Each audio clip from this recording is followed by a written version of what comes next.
Okay, first of all, thank you guys for coming, and thank you, City Space and Araf. You're awesome. Thank you for having us. All right. Okay, my name is John. I'm an entrepreneur from San Francisco. Just a quick poll. How many of you are startup people? By startup people, you mean you're in a startup now? Or you're thinking about it? Okay, how many are in a startup now? How many are thinking about it? Okay. How many are just here because you're fucking bored? Because if you didn't raise your hand, what the fuck are you doing here? Okay. All right. As I said, I'm an entrepreneur from San Francisco. Now, part of me feels guilty for giving these speeches because where Misha and I come from, I believe the statistic is like 1 out of 11,600 people is a billionaire, right? So just because you have a successful SaaS startup doesn't mean you're popular in San Francisco. You're just another dude or gal. But I did start 2 software companies. The first is called FIVN. We invented the virtual call center. So we were the first cloud-based call center SaaS, which no one cares because call centers are fucking boring and no one gives a shit.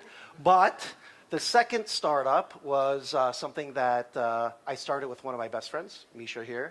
And we were super passionate about our idea of allowing doctors and patients to text message and email each other securely. And we grew that to about 9 million American users and about 18,000 doctors. And there was a lot of lessons in how to market, engage, and grow an application that has that many users at scale, right? We sold that company a few years ago in an all-cash deal to a big company out of Los Angeles. So we decided to go on a European holiday, and we ended up in Ukraine. Fell in love with 2 Ukrainian ladies, one which became my wife, and the other which is still Misha's girlfriend.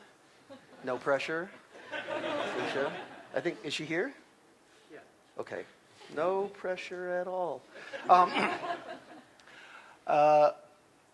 One of the things that I dislike about going to conferences and going to lectures like this is most of the information that startup founders give you at conferences, I find, is stuff that you can find on the internet or you can find on Quora.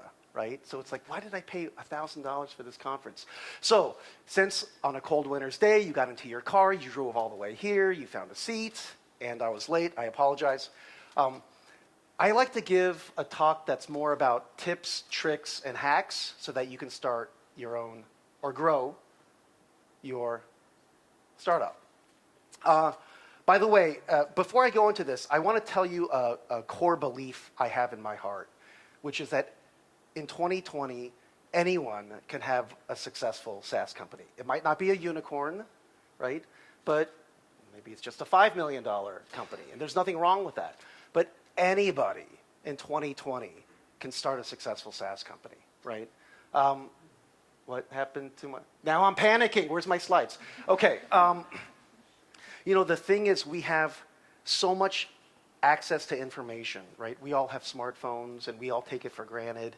But the truth is, someone with a smartphone has more access to information. And if information is power, you have more power than, say, the President of the United States 40 years ago. Anyone can create a successful tech company in 2020. Okay, next slide. Okay, so this is me in Ibiza on my friend's boat.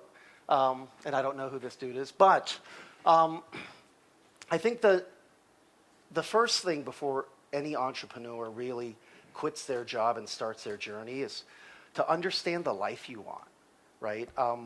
I get a lot of founders and would-be founders and people that are thinking of starting their own software company come up to me.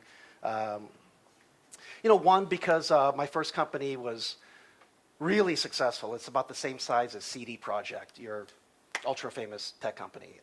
It's huge. So a lot of people come up to me and say, John, I want what you have. I want that. But I don't want to take any risk, right? So what I want to do is stay at the safety of my big company job, come up with a good idea. It's going to be a genius idea. And then when that idea takes off, I'm going to bridge that gap of risk, and then it's going to take off. It's going to be amazing. And I'm waiting for that day that that idea is going to take off, and I'm going to jump across that gap, and then I'm going to be successful, like you, right? I've never actually seen that happen, right? So I think first understand the life you want, right? In my own parents' house, I have one younger brother, super smart. He went to a really good university. And when he graduated, he did not want to take risk.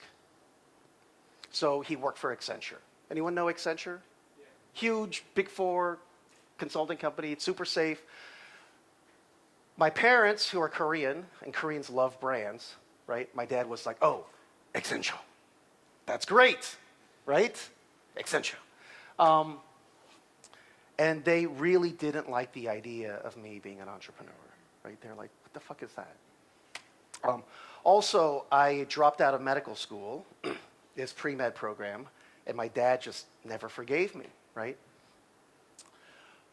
Fast forward 20 years later, my brother is a successful executive that hates his job, rarely sees his kids, has like these, he has this like skin rash that doctors can't explain. It must be stress. And 20 years ago, he thought, I'm going to be an executive in retail logistics. Everyone needs stores. We have stores. People walk into stores. They buy shit. There's always going to be stores around. What my brother, the other executives at Accenture and at the other companies he went to that were in retail could never predict was Amazon. So now my brother's super stressed out, doesn't see his kids a lot. Sure, he flies business class everywhere, but he's always on a fucking plane. And he's in a dying industry, which he thought was safe. The other thing, I think, is that people like my brother don't own their time, right? And when you're an entrepreneur and you hit some level of success, at some point, you own your time, right? And the other thing is, once you actually make a certain amount of money, and then you get old like me, you realize you're going to die. And that's all you can think about. Because your greatest unit of economic worth isn't money anymore, unless you're super greedy, right? It's time. Because you're like, I'm going to die soon, right? I own my time. In fact, Misha and I started a software consulting company in Ukraine, and we just opened an office here. I don't pay myself. But I get up in the morning. I love what I do. I love working with this team. Our CTO, brilliant CTO, Adam Sheptitsky, is over there.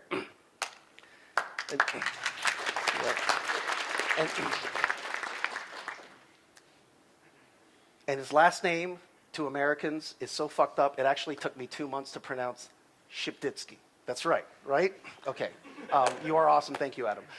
I don't pay myself, but I get up in the morning, and I'm so excited most days to work with this team. They teach me things. I teach them things. But I own my time. My wife says, oh, it's so cold. The next day we're in Hawaii, right? I own my time. My brother doesn't own his time. And I think now it's too late for my brother to realize that the greatest risk is not taking risk. The greatest risk is not taking risk. So I think the first thing to understand is know which life you want, right? I bet there was a time here in Wrocław that people thought working for Nokia or Ericsson was so safe. So safe, right? All right, next slide. The truth is, nobody is safe, which is why the greatest risk is not taking risk. When I started out my career in 2004, to see a unicorn was like, well, that's why they called it a unicorn. It doesn't fucking exist, right? Now, there are so many unicorns. Not really a unicorn, right? It's not really magical. We live in an age where there are multiple multiple. In any country almost now. In any developed nation, they're producing unicorns, right? So if you think your corporate job, unless it's a government job, but if you work for the government, you're probably not here because you're dead inside. No corporate job is safe because that corporation probably has 200 startups with really smart people like you that are planning on destroying it like the Roman Empire. The greatest risk in 2020 and beyond is not taking a risk. I come from a city where the smartest people, some of the smartest people in the world, move, pay incredibly expensive prices for rent. No joke, and I posted this on Facebook the other day. At a bakery by my house in San Francisco, a cheesecake this small is $52, right? A shitty one-bedroom apartment without parking is $3,500 a month, right? And there's like homeless criminals pooping in the streets everywhere. But they come and they risk it all because they want to build something great. And I think one of the things, by the way, I've been coming on and off to Wrocław for, what is it, Piotr, 5 years? Is that when we first met? And I see a lot of young, good-looking, creative, smart, kind, friendly, charismatic people that don't like risk. They're like, see, I work for the software house. I'm making $6,500 a month. I'm kind of the Prince of Poland right now. Oh, I don't like risk. But the greatest risk is not taking a motherfucking risk. Because in the age of unicorns, someone is coming after your job or your company. And that's just the way it is now.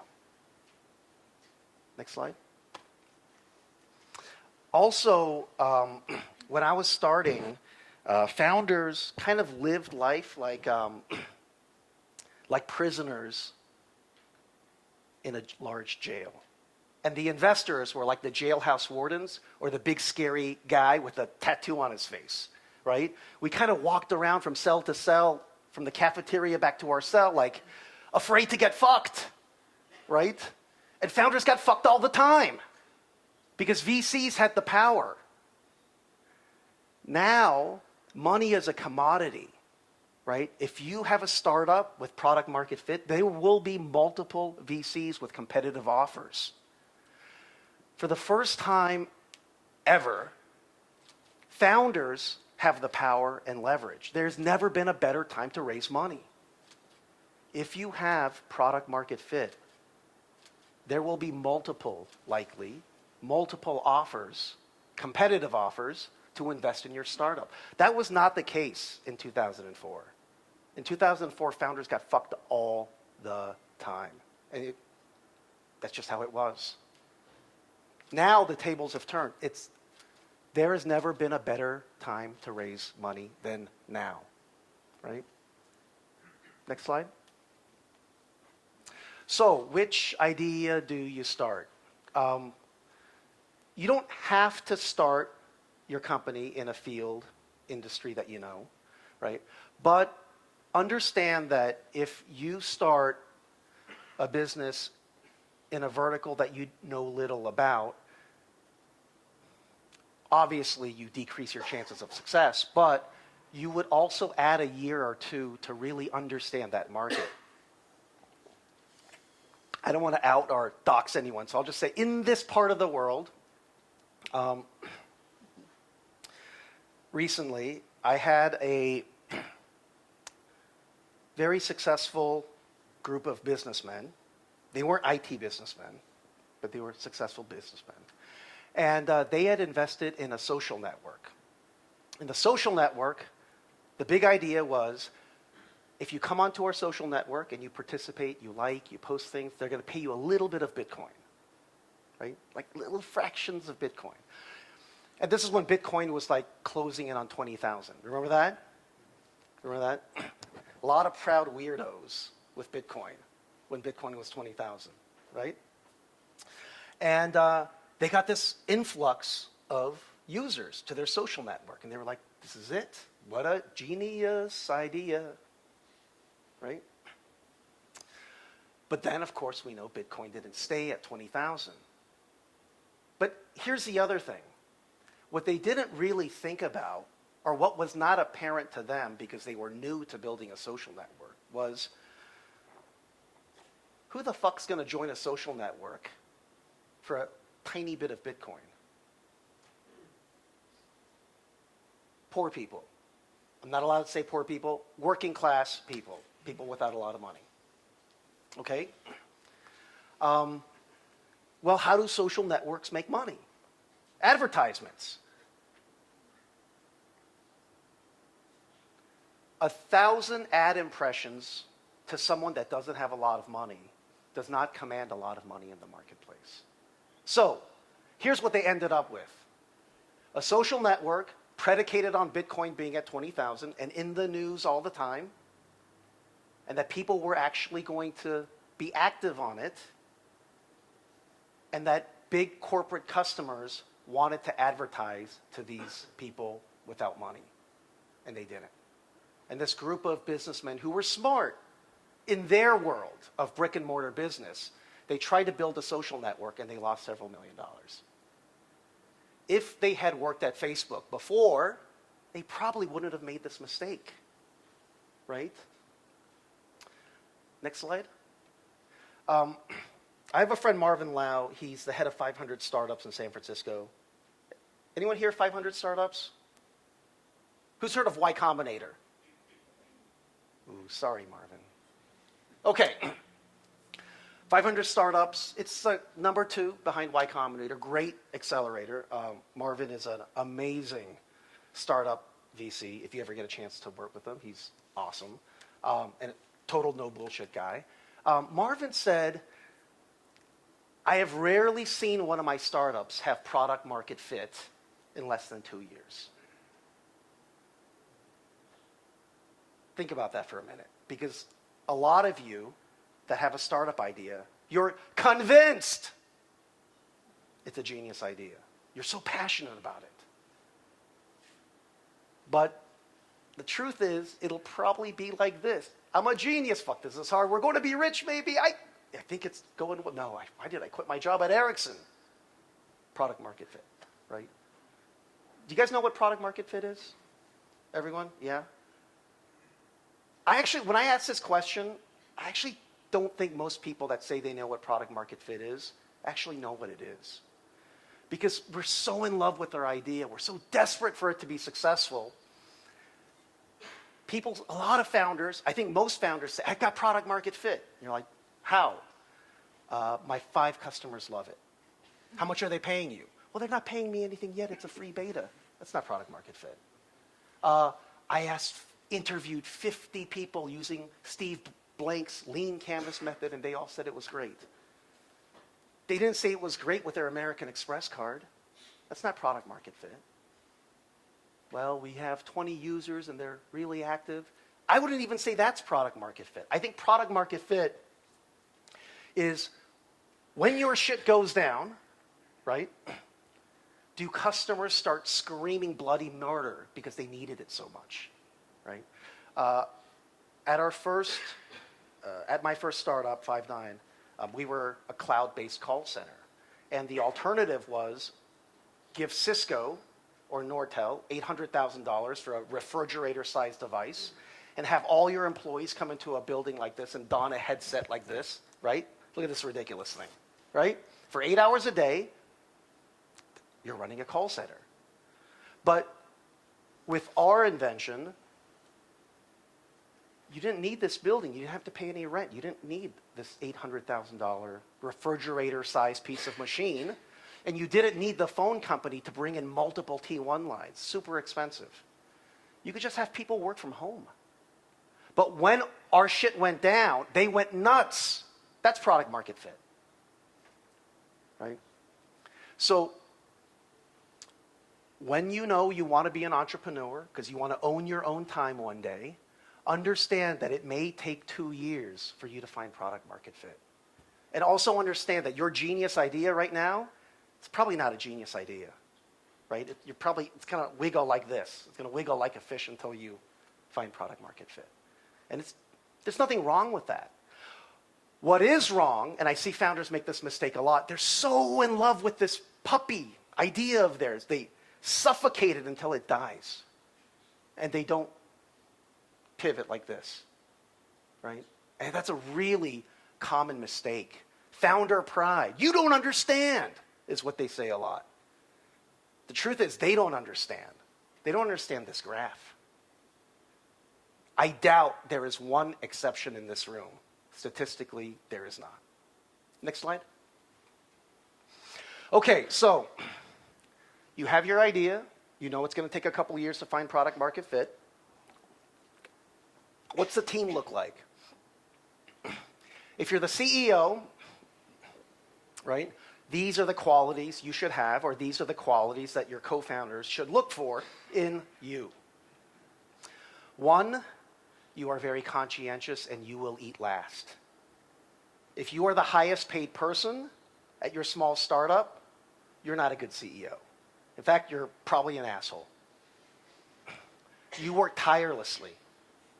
And you are not, and I see this in San Francisco a lot, you are not the CEO that's flying all over the world, going to conferences and taking selfies at expensive restaurants. I see this in San Francisco a lot. Right? That's not your CEO.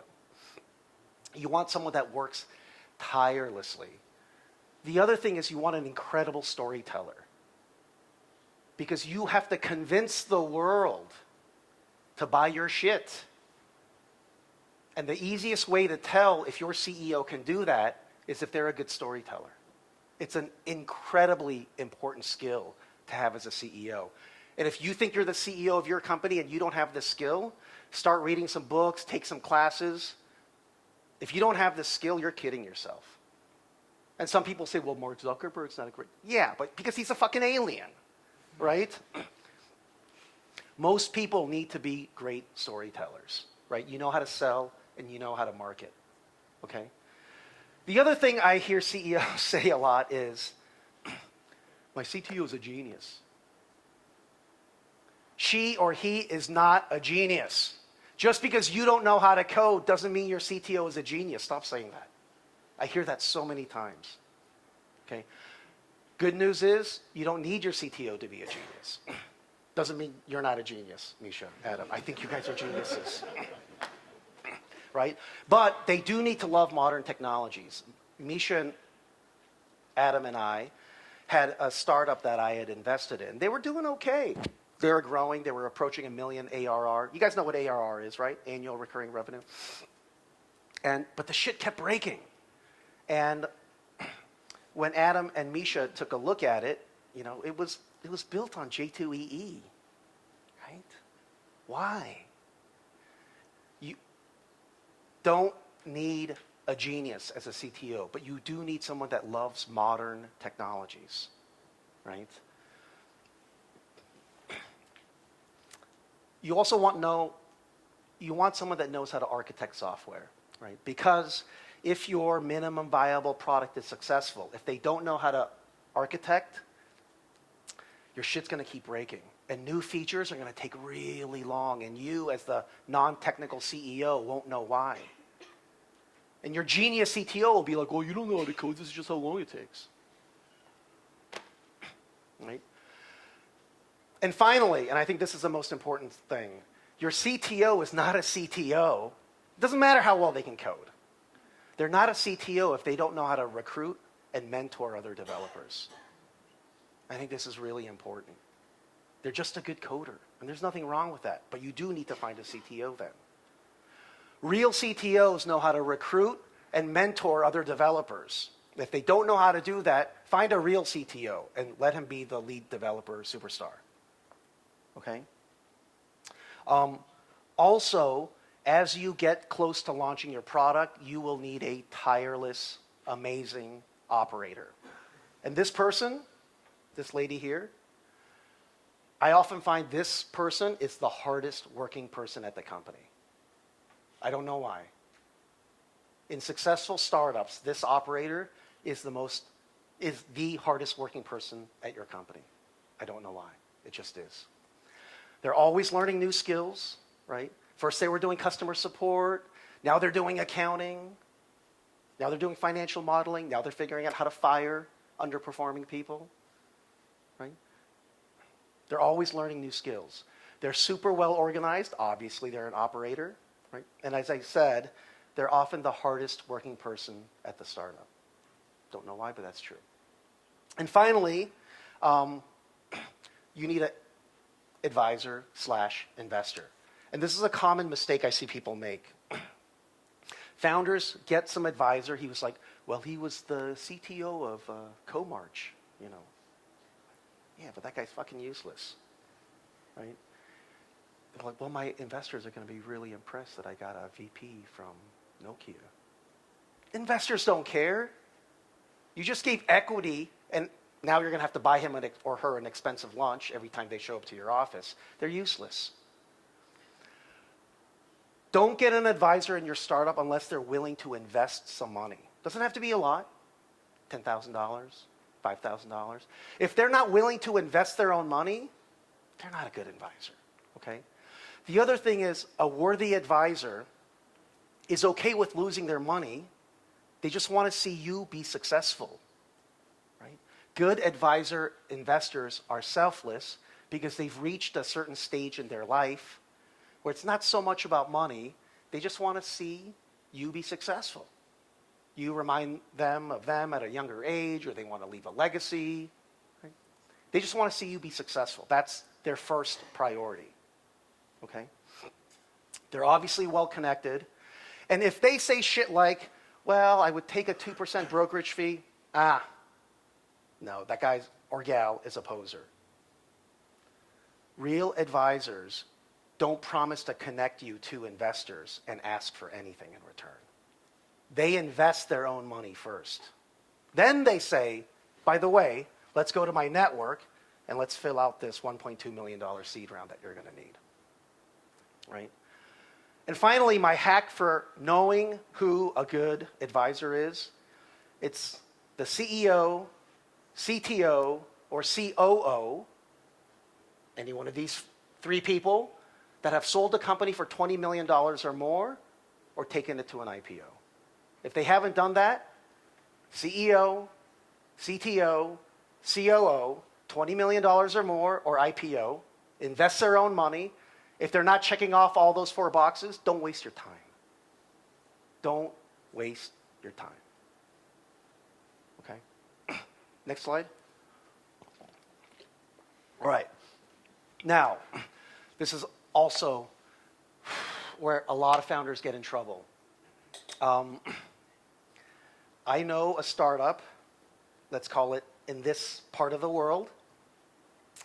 When they did their startup, they were like, you get 25%, I get 25%, you get 25%, you get 25%. And then one of them said, yeah, I'm going to go back to Nokia. My wife got pregnant, I don't want to take a risk, right? But I own 25% now. So, you know, keep going, make it worth something, right? My wife is expecting some stuff. And as your startup, if it becomes successful, you just want to choke this motherfucker, right? They own 25% or 20% or 15%, and they're not doing shit because you were a dumbass and you didn't have a 4-year vesting schedule. Anyone know what a vesting schedule is? Are you volunteering an explanation, or are you just saying, I know? Okay. You had this look on your face like, no, I'm the idiot that didn't have a vesting schedule. No, I'm sorry. No, you don't look like an idiot. Look, have a 4-year vesting schedule minimum with a 1-year cliff. A cliff means if they quit before 1 year, they don't get anything. It's quite standard. The other thing, too, is I see founders give away too much in any single round. Don't give away more than 20% in any single round. Don't give away more than 20% in any single round, right? Sometimes if you have product market fit and then the cash register, your Stripe account starts to clock the incoming credit card swipes, you get excited. You're like, oh, we're oversubscribed. We wanted to raise 900,000 and we're raising 1.3. Don't give away more than 20% in any single round. Because a common founder mistake or misconception is, well, I raised 1.2 million, we're already making money, not going to raise again. Bullshit. You're going to raise again. You will raise again. Don't give away 20%, more than 20% in any given round. Okay, the other thing is legal structure. Everyone know what a convertible note is? Convertible note? Okay. Oh. What's your name? Peter. All right. Peter knows. It's the jacket.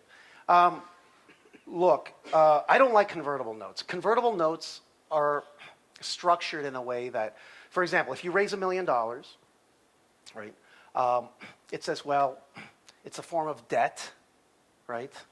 And when you raise money or when you sell the company, the debt will convert into stock at a certain price or at a certain discount. I don't like that because it's debt. And in modern capitalist systems like the US, and I'm assuming Poland, debt holders have priority over stockholders. The founders are stockholders. You've just created a preferential class over your head. And here's how that could work. I had a friend, he did a convertible note of, I think, 1.1 million. And he found a template for a convertible note. Thank you, Google.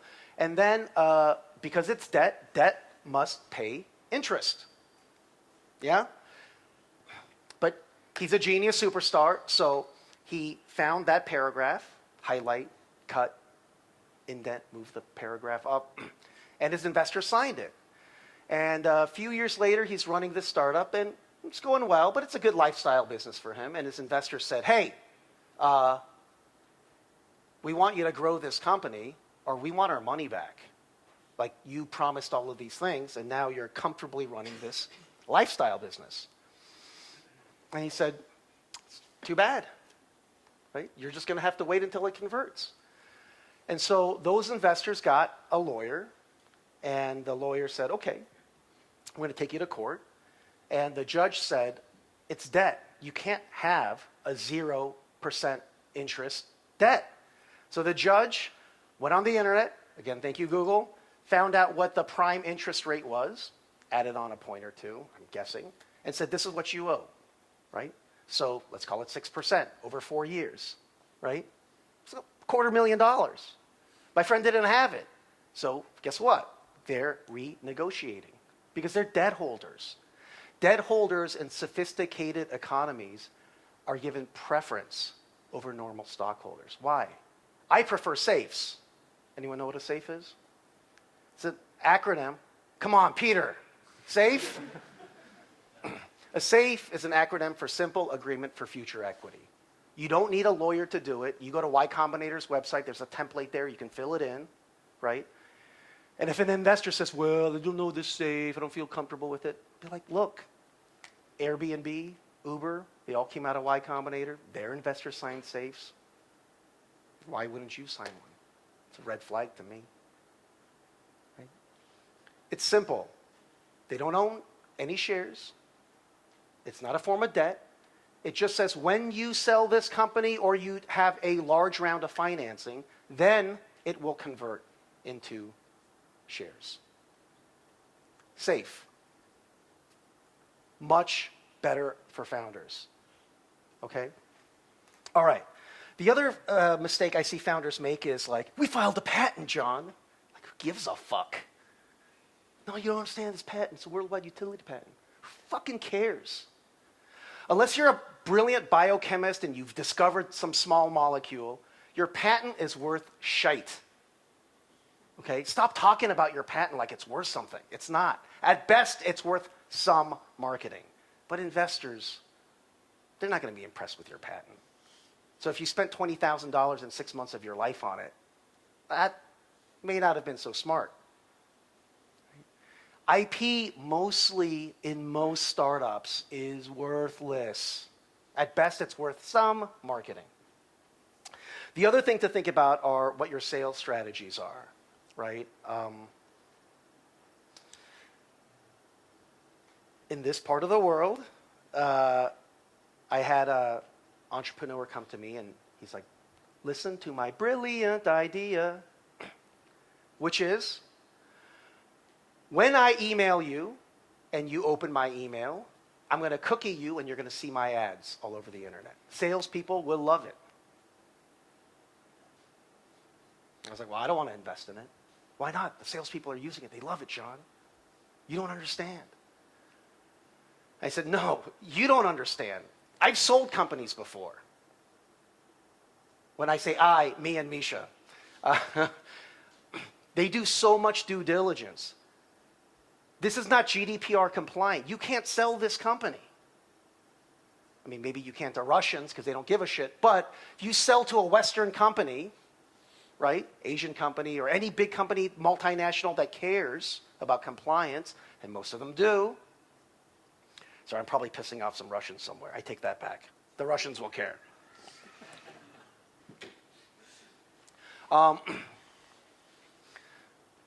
You can't sell this company. Was it really worth him investing all this time, money, and effort? Right? The fastest growing SaaS company of all time is a company called Zenefits. Free HR software. It was growing like a coronavirus. Right? And like the coronavirus, it ended up deadly for them.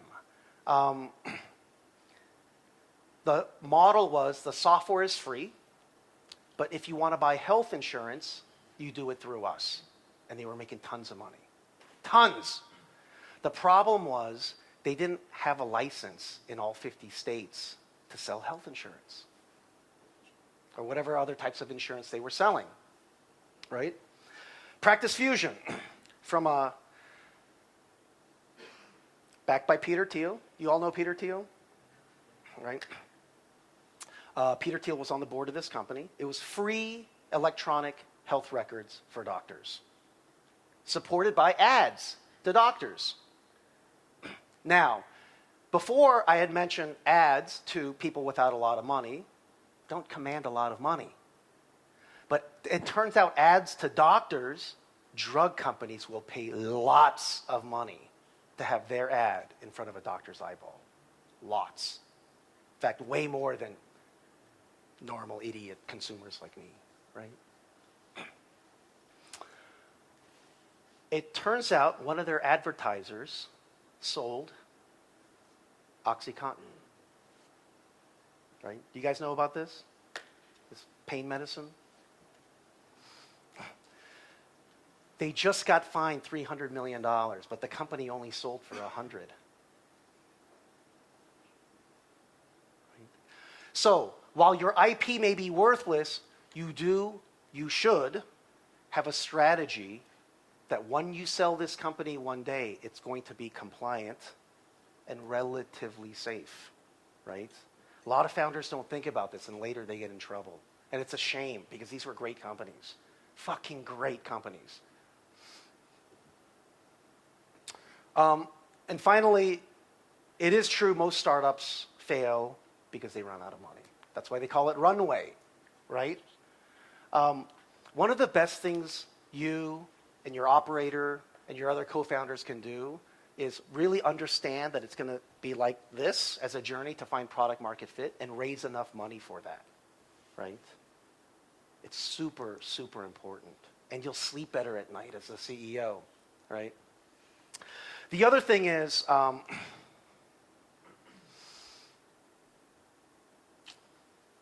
get good investors.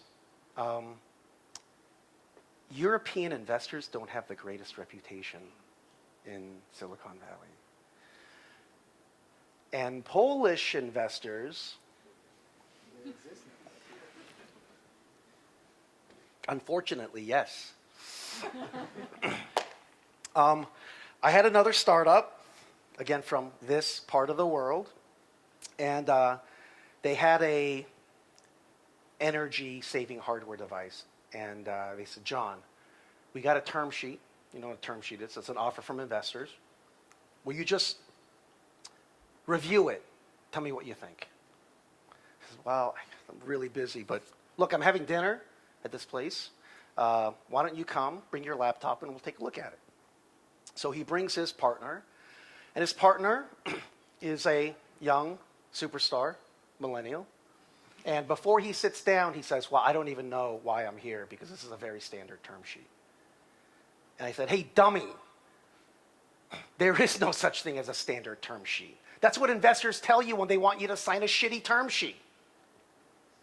So I looked at it, and it had what essentially I would call like a reverse drag-along right, which means that if they want to raise another round of funding or they want to sell the company, the investors can say no. They basically control the company. And if the investors want to sell the company for any price, they can do that. And my friend's co-founder said, I don't get it. Why would they want to do that? They're cool.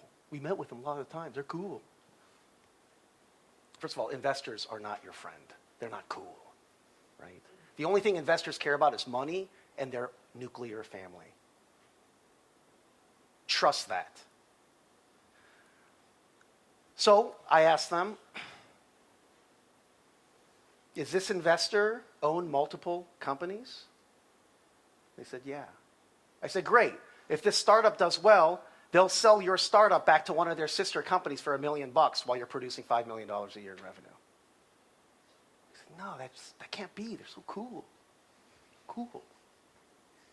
So I said, where did you learn about term sheets? And they said, Y-Combinator's website.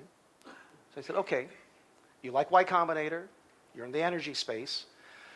My friend Greg Putnam, God bless his heart, graduated from Y-Combinator and had an energy hedge fund.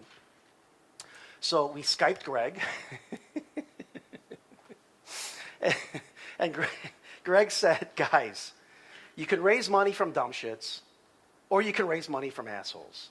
But here, you have dumb shit assholes. Right? Don't raise money from dumb shit assholes. Right? And again, like, I know, like creating enemies wherever I go. But I would first look for investors in the West. Right? Let's play a little guessing game. In 2020, when you pitch an investor for your seed round, how long is the average time for an investor in Silicon Valley to give you a term sheet? 3 minutes. I'm sorry? 3 minutes. 3 minutes? 1 week. What planet are you on? 3 minutes? 1 week. 1 week? 3 months. It's 9 days. 9 days. It used to be, but here in Europe, it's long. Okay? I would look for money in the West first. There's so much money in the Valley, right? Then I would look in New York, then London. Europe would be my last resort. All right? And I know that's going to piss some people off, but. Okay, next. Okay, how to raise money from investors. Another startup, and this is last week. A startup from this part of the world.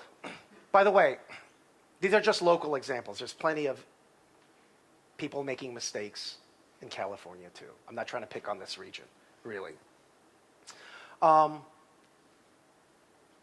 They sent me an email, and it said, we are X startup, we're making $2 million of ARR, and we're raising a Series A to expand our sales internationally.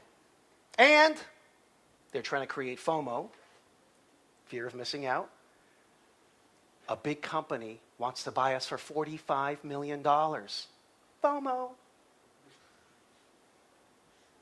And I like them. You know, I'm a founder myself. I want to see other founders become successful, and we're friends on Facebook, so I sent them a message. And I said, hey, dumbass, don't send investors that email. He's like, why? How many of you guys are married? Yeah? Okay. Wow, some people were really slow to raise their hands. Jesus. All right, no wonder you're here tonight, right? Get away from the spouse. If your spouse is like mine, they can just smell bullshit, right? Like my wife, she hates when I eat bread. I don't know why. I know why. She thinks it makes me fat. But I don't know how, because I don't think bread has a smell. But if I eat a burger with my friends at lunch and I come home, she's like, babe, bread. You're eating bread again. I beg you, why? Right? She could just smell my bullshit. I promise you, VCs, professional investors, are like your spouse. They can smell your bullshit even through an email. Even through an email. So, again, I got to be careful and not to let any names slip. So I said, friend, listen, there's 3 dumbasses in this scenario in your email. Either the investor is a dumbass for believing that someone's going to buy your startup for 22 times your ARR, or you're a dumbass for thinking the investors are a dumbass, or this $45 million deal is real and this large company are dumbasses, in which case you should sell now. So who's the dumbass? And he, instead of responding with, well, the dumbass is, he responded with, John, we really need a good advisor. Will you help us? So I said, how many people did you send this email to? And he said, 45. Now, 45 people know he's a liar and a dumbass. When you are pitching, don't even exaggerate, right? Come with numbers. Sell with the data. Lead with the metrics first, right? Don't exaggerate. I know it's so tempting, right? Common bullshit lies that investors know all too well. We got a big enterprise customer that's interested in this product. They're about to sign an LOI. No, they're not. Don't even exaggerate. Investors, they're professional bullshit detectors. They're a lot smarter than you think, right? You got to get out of your own desperation zone to understand that. Next slide. Okay. So, how do we raise money from investors? You guys know AngelList? How many know AngelList? If you don't know AngelList, understand AngelList. Most investors, big and small, are on AngelList, and you can see their investments, right? Recently, again, not to pick on this region of the world, but since I'm here, I'm going to use local examples. I had someone contact me and say, John, got a genius idea. Cardboard toothbrush. I was like, okay, why the fuck does the world need a cardboard toothbrush? The ecology, the environment. Okay, well, I've made 9 startup investments. Have any of them given a shit about the ecology? I mean, I do, or I should, but none of my investments reflect that. So he's like, well, where should I go? It's an AngelList. Look for investors that are impact investors. They give a shit about ridding the world of plastic toothbrushes. Maybe. I don't know. All right? And here's a hack. This hack took me a while to learn, but it works. And it's probably the single best way for you to find a targeted investor and pitch. Okay? For example, let's say your startup sells electronic mobile tickets to football games. Yeah? Find a startup that's doing well in your space. Maybe they sell on-demand football jerseys that are custom made with your name. I don't know. And maybe they're doing super well. They're going to be a unicorn one day, right? Find their investors on AngelList or find out who their investors are. They're probably happy with this space, right? And here's my hack. Don't pitch those VCs. Do not pitch those VCs. Pitch the CEO of the football jersey startup. And this is how I like to do it. Find their office. Find the CEO on LinkedIn. And find the nicest place, the most expensive place to have lunch within walking distance of her or his office. Send them a message on LinkedIn saying, I have an idea for you. I want to add value. I have a partnership idea. Can I just take you to lunch at this very expensive place, which I know is within walking distance to you, and you have to eat lunch? Let me just tell you about how we can work with your company. If they like your idea, then ask them for an intro to their VC. That warm intro, that VC will likely answer it. At least now you have a connection and a chance to pitch. By the way, institutional VCs, they don't take cold pitches. It's all through a referral network. Why? Because they want to see if you're clever enough to get into their network. Because if you're not, why would they want to invest in you if you can't even figure that out? First-time founder mistake. Just like shotgun everybody with the same pitch, except insert the name, right? Doesn't work. You're wasting your time. Do my hack instead. It's far more effective. Far more effective. The other thing is, look, we say startups are risky.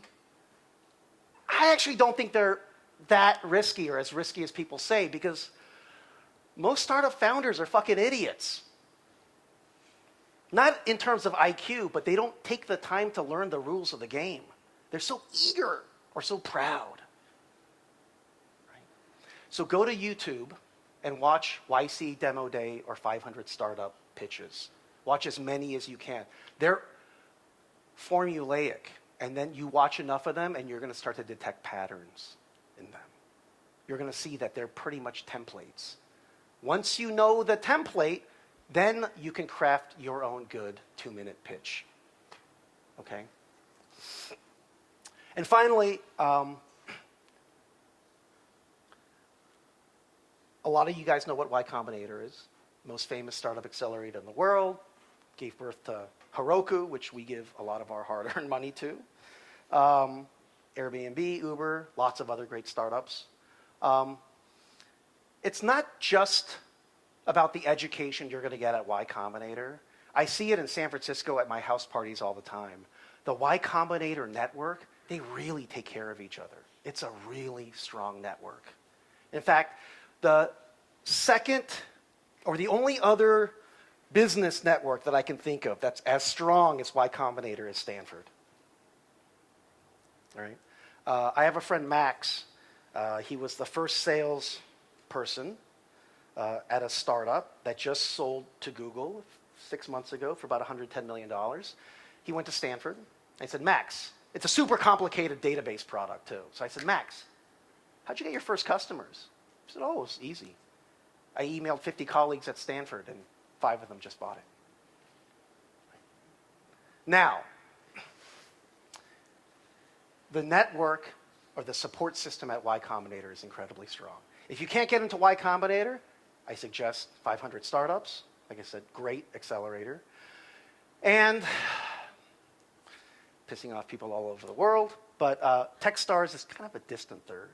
If you can get in to one of these accelerators, it's probably the easiest, most formulaic way for you to kind of get into the system and then suddenly make all sorts of other startup friends, right? That are vetted, that have good teams, that have good products, right? Okay, next. Oh yeah, my Valentine's Day Easter egg. Okay, tomorrow is Valentine's Day, and I'm stuck in Poland. I'm not stuck in Poland. I love it here. I love it here. But my wife is a recent American immigrant, so she's actually not allowed to leave, so I had to come here by myself. So knowing that this is recorded and my marketing team's probably going to put this video on YouTube, I have this little Easter egg because my wife claims she watches all my videos. She doesn't care about IT. She calls it the Google schmoogle. So, hi, babe. When she picks me up at the airport next week, and she says, oh, you mentioned me for Valentine's Day, then I'll know she actually watches my shit. If she picks me up and says, babe, a bread, you're eating the bread again, then I'll know she actually doesn't watch my shit. Okay, next slide. Thank you for that. All right, final thing, parachute. When Misha and I started DoctorBase, we raised $1 million. Our three competitors, HealthTap raised 30 million, Practice Fusion raised 150. I'm getting these numbers wrong, so someone on YouTube's gonna be like, oh, you're stupid. Practice Fusion actually raised 170, approximately. ZocDoc raised $100 million. We focused on product and just providing the best user experience and job culture for our small team, just 20-something people. Our three competitors promised their investors that they were going to be unicorns. The thing is, I did some early math. There's 600,000 doctors in the United States.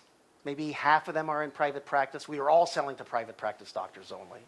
We were all selling for about $200 a month. Even if one company got all 300,000 doctors at $200 a month, it's still not a billion-dollar company. I was like, what the fuck is going on?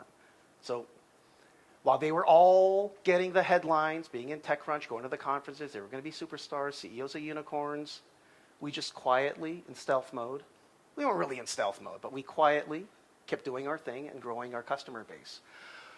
We got our company to about 3 million ARR, and when Misha and I decided to sell, we set the market price for everybody else. Sorry. HealthTap fired their CEO, Practice Fusion fired their CEO, ZocDoc fired their CEO. We were the only one that actually exited. Next slide. This is why parachutes are so important. You can lie to investors, you can lie to your co-founders, I don't, but don't lie to yourself. Understand what money math you're okay with in this journey. So let's take a look at these 4 different scenarios. You own 50% of a $2 million company, right? Maybe it's a software house, right? Easy, anyone can do it. Sorry, I don't mean anyone can do it, but smart people can do it. All right, so in 3 years, you're worth $1 million. 5 years, you build a $20 million company, right? You're not a fucking asshole, so you give away huge chunks of the company to your co-founders, right? Maybe not in Poland, but in Silicon Valley you do. Or you're an asshole, and you're not an asshole. So you own 20%. You're exiting with 4 million. 7 years, $100 million company, you own 8%. You're going to get diluted because probably to build a $100 million company, you're going to need investors, right? You IPO 11 years later, which is how long it took my first company, right? You own 1%, you make $10 million, right? This has a lot of risk. The software house has the least amount of risk. So understand what money math and risk profile you're comfortable with. Too many young founders today, or first-time founders, they're like, oh yeah, no, just tell this investor, yeah, no, we're going to be a unicorn. Because institutional investors are unicorn hunters now. You tell them, oh, I see, we're going to build a great $70 million company in 5 years. Like, no. You don't understand. We already have customers. We're already, no. No, but it's an incredible space. We don't have any competitor. No. Institutional investors are unicorn hunters now. The math just works out that way, right? I have 9 startup investments, 7 are software companies, 2 went out of business. 1's a unicorn. It wipes out, I mean, I care, but I don't really have to care what the other 8 startups do, because that one unicorn will wipe out all the other losses and still give me a positive return. So institutional investors are unicorn hunters. You promise them you're going to be a unicorn and you're this, you're actually not going to make any money. You're not. And then you will be amongst the type of companies, well, VCs have a term for it. They call it the walking dead. You're like, well, what do you mean it's a walking dead company? We're making $5 million a year. You're not a unicorn. So understand your risk profile and what you're comfortable with. And if you're not in a multi-billion-dollar space and you're not going to build a billion-dollar company, there's nothing wrong with that, guys. But don't tell investors you're going to build a unicorn, because if you fall short of that, chances are you may not make anything, right? There's liquidity preferences. There's all sorts of things in those term sheets. Okay, last slide. Okay, this is an advertisement. So Adam, Misha, and I opened a small office here, and we are hiring. So if you're interested in working with smart people that talk loudly like me, John, John, at jetbridge.com. John, John, at jetbridge.com. Okay. My co-founder, Misha, is giving a technical talk next, which will go way over my head because I'm not smart enough to understand it. But before he comes back, let's field some questions if you guys have any. Any questions? Is this? Is it working? Yeah. Okay, sure. All right. My question is, do you think that basically the last part that you mentioned, oh well, I'll stand up. Here you go. Everybody can hear better. The last section you mentioned. Hey, better? Okay. The last section you mentioned, everybody's hunting for a unicorn. Here, the situation is pretty much not the same, but in States, you've said that it is. Do you think it's making an environment a little bit not right? Because, you know, when you're basically a good company, you're doing a lot of $1 million, but the environment pushes you harder, harder, and harder. What are your thoughts on that? Like, is it right or not, on your perspective? I mean, look, I moved to San Francisco 20 years ago, and it's still a wonderful place. But in a lot of ways, it's become a really fucked up dystopian place, right? Because there's so much pressure. Like, have you guys heard of Elizabeth Holmes in Theranos? Yeah. Right? I honestly, living there, I feel bad for her. There's so much pressure to be successful. There's so much pressure to be successful. All people do is talk about work. That's why Misha and I left and went to Ukraine, you know? Honestly, to like fucking have fun for once. Right? For once. This is a true story. When my startup had an IPO, there's this private club called The Battery, and there's this Piazzman to The Battery, you know. At the top floor, there's like the secret bar. It's not really secret, but it's like they try to make it secret. There's a bust of Winston Churchill, and you pull it, and the door comes out, and you go in, and you buy overpriced drinks. And but look, we're having an IPO, and I was like, today, I am the king of San Francisco. Brought a bunch of my friends in. I was like, you know what? I don't care. I'm going to spend thousands of dollars today. I'm the king. But then, in walked Drew Houston, the founder of Dropbox. I was like, well, this is bothering me. Then walked in Travis, the founder of Uber. And this was when Uber was at its height, right? There is so much pressure. In this city, you have an IPO, and you still ain't shit. There's just so much pressure to be a unicorn and to be successful. Is it right? I don't know. I mean, you know, I was interviewing a senior developer here, and this guy, Tomasz, said, where are you from? I said, San Francisco. I said, oh, I've been to San Francisco. It's like really expensive, homeless people everywhere, and you guys work stupid. I said, what do you mean we work stupid? It's like, oh, you guys like work like crazy hours. There's no work-life balance. So I said, okay, we're stupid. Do you have a MacBook? I said, yeah. I said, do you have an iPhone? I said, yeah. I said, you're fucking welcome. Us stupid people in California created that shit. So, is it right? Is it wrong? I don't know. Do you like your iPhone? I mean, that pressure cooker just creates, It creates a lot of greatness, but it also creates a lot of angst, anxiety, sadness. Boulevard of Broken Dreams. Okay, next question. I don't know the answer to that question. Have you been to San Francisco? No, I just wanted to. Go.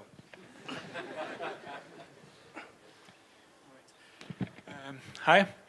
I have a question about startups, raising money for startups that don't have apparent ability to put advertisements or to sell to customers. For instance, startups that are dealing with educational space, or they want to do something to change something in universities, or the way we interact with information at universities, which doesn't benefit us financially immediately, but provides a lot of help for how we, for instance, think about information, think about processing, or the way we learn or teach people. Okay.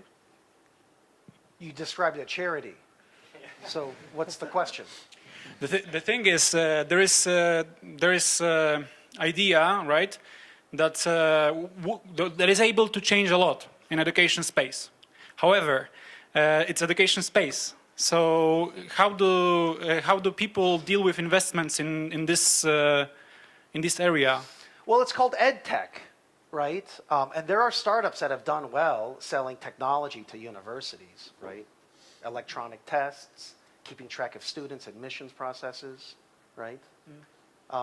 But in terms of like learning management software, or what VCs call LMS, learning management systems, it's a tough space, right? Yeah, it's just a tough space to raise money for right now. Yeah. But God bless you for doing it or thinking about doing it. Why are you laughing? It sounds like a nonprofit. Yeah. Okay, hi. So I have two questions. Actually, one is because the referral organizations, those networks that you mentioned earlier in your presentation, were mostly American, or were they international? Well, Techstars is very European, but they are, again, distant third, right? And Y-Combinator and 500 Startups. 500 Startups has different chapters, like my friend Anis Hooley, wonderful, wonderful human being in VC, runs 500 Startups in Turkey for that part of the world. So 500 Startups has different chapters, but Y-Combinator, they want you to move to San Francisco for the duration of that course. Right? Yeah, so with that being said, would you recommend, do you have your, let's say, favorite European referral network organization? Would you recommend some of it? That their operation is mostly based on Europe, because that might be problematic to move just at demand to San Francisco. Yes, it's not problematic. I mean, look. okay. I went to YC Demo Day a couple years ago. Thank you, Tom Sparks. Half the teams are international. And there was like 3 teams from India, a few teams from Africa. Dude, if they can come from Africa, you can come from Poland. And really, it's a great experience. It's an immersion experience, right? So if you get in, like the logistics of like moving there for 6 months and getting an expensive apartment, those are all very minor details. If you get in and you don't go, you will regret it for the rest of your life. Okay, but the second question is very short. How many hours per day were you working at the most busy time of development of your company?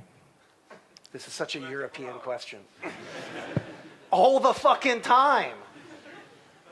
All the fucking time. What do you think? Saturdays, Sundays. Yes, but what about your wife? You also need to have time for your wife.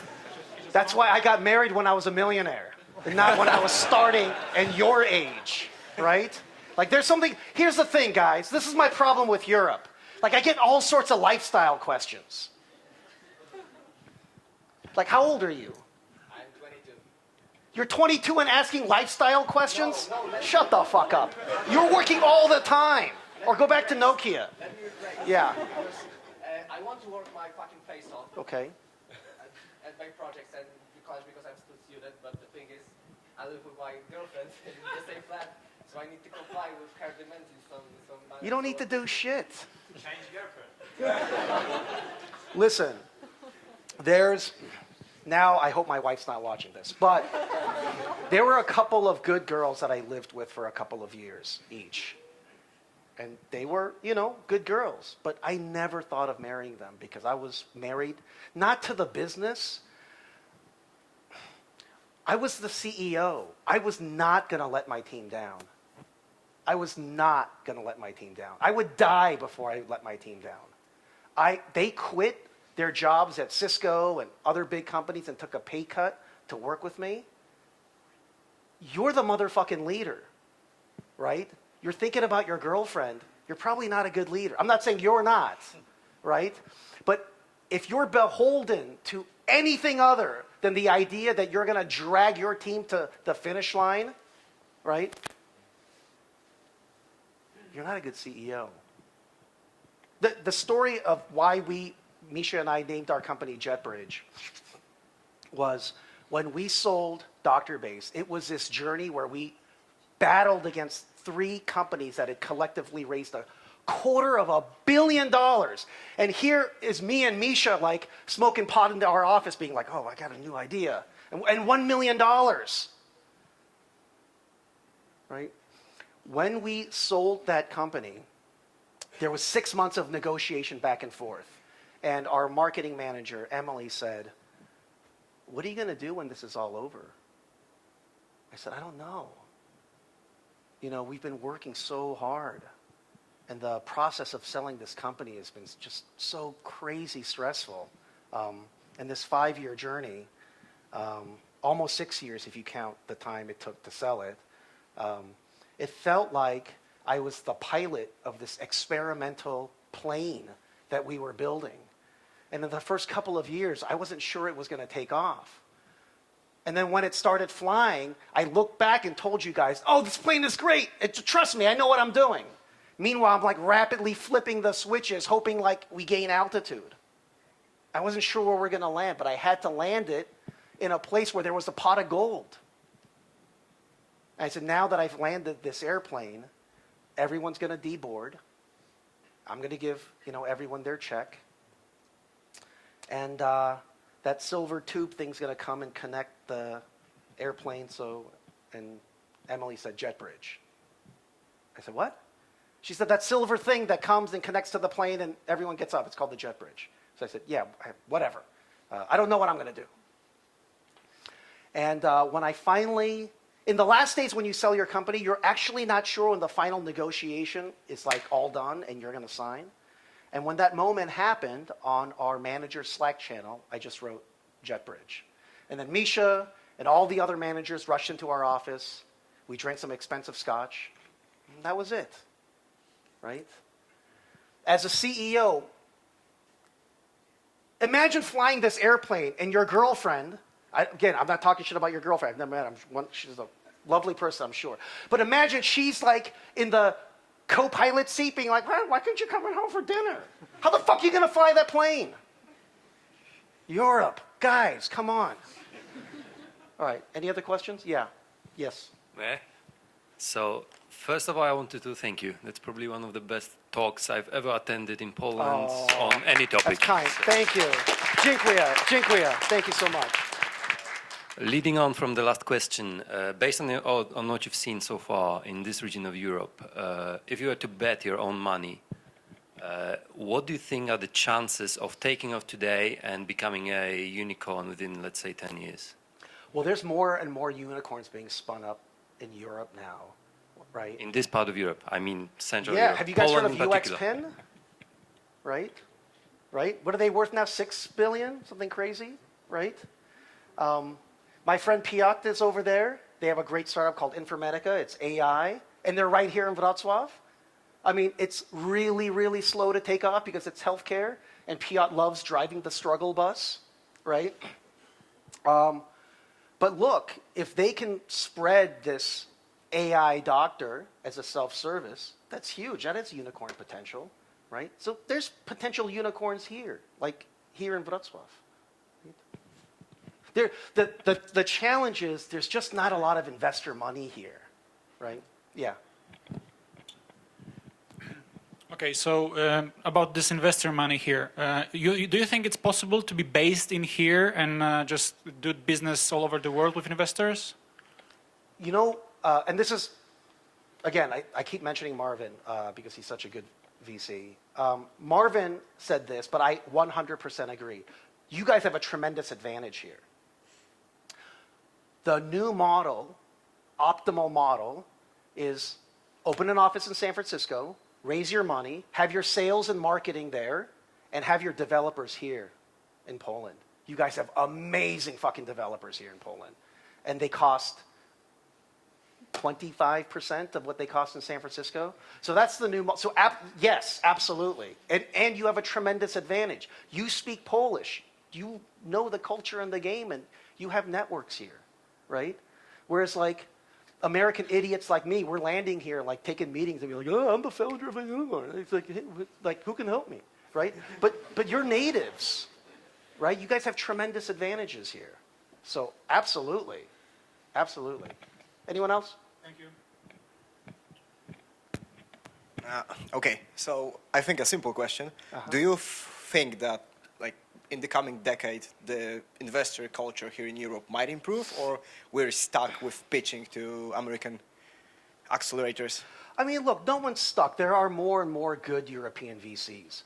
So before, like, someone gets angry at me, there are more and more great European VCs. Okay, but you got to understand. I say this a lot. People in other cities say things like I heard this ridiculous thing in Kyiv, and I love Kyiv, but they said, Ukraine, the next Silicon Valley? I'm like, what? No, dummy. Well, see, here's what's happening, right? Like other cities have all these cute silicon names, like we're Silicon Mountain, Silicon River, Silicon Hill, Silicon Plateau, Silicon Prairie, Silicon Gulch. It's not because you are eliminating or competing with Silicon Valley. It's that Silicon Valley, if it's a sun, it's getting bigger, hotter, brighter, throwing off more radiation and sunlight across the globe. So if you're over here in some part of Europe, right, and you feel the sun hit your face, you're like, ooh, maybe we could be the next Silicon Valley. It's not. It's just that the sun has gotten so big, it's the rays of sunshine are hitting you in the face, right? So again, like if you're a patriot, then stay here and just raise money here, right? But if it's about getting your airplane to the promised land for you and your team, I would first pitch to investors in California, then New York, then London, maybe Germany. Scandinavia? Nope. Nope. No.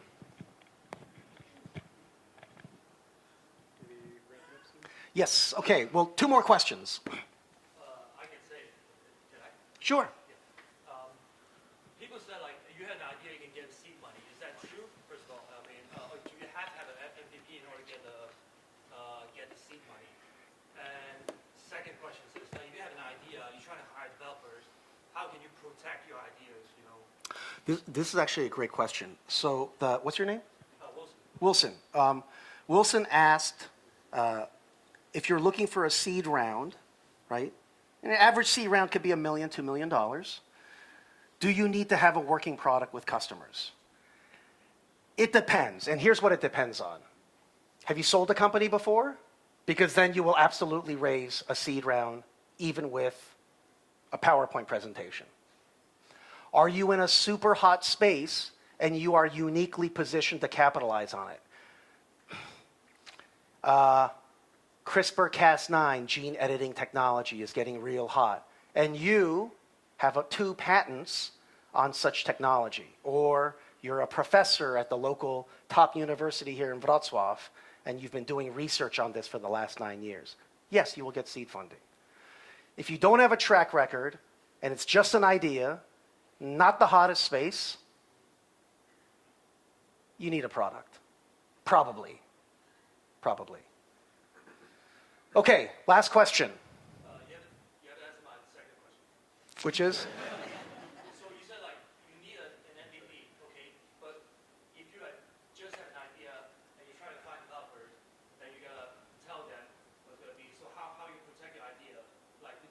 Okay, this is the other fallacy. Your idea is worth nothing. Okay?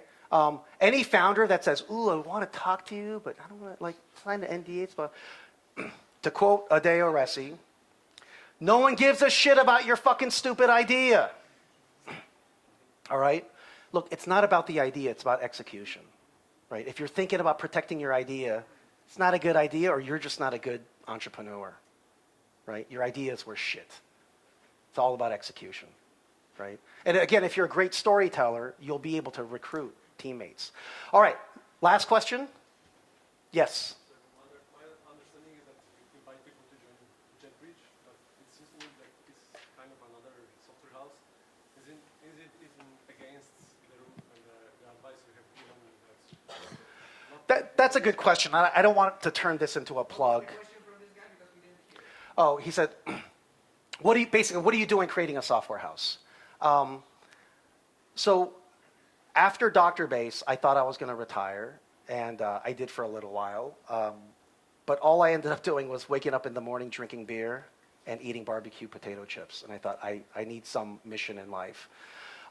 We tried to create a product out of Ukraine, but just to get sales and marketing teams there, it was just too difficult. So we thought, okay, let's start creating products for our friends. So we don't do sales and marketing. All of our clients are our friends in San Francisco.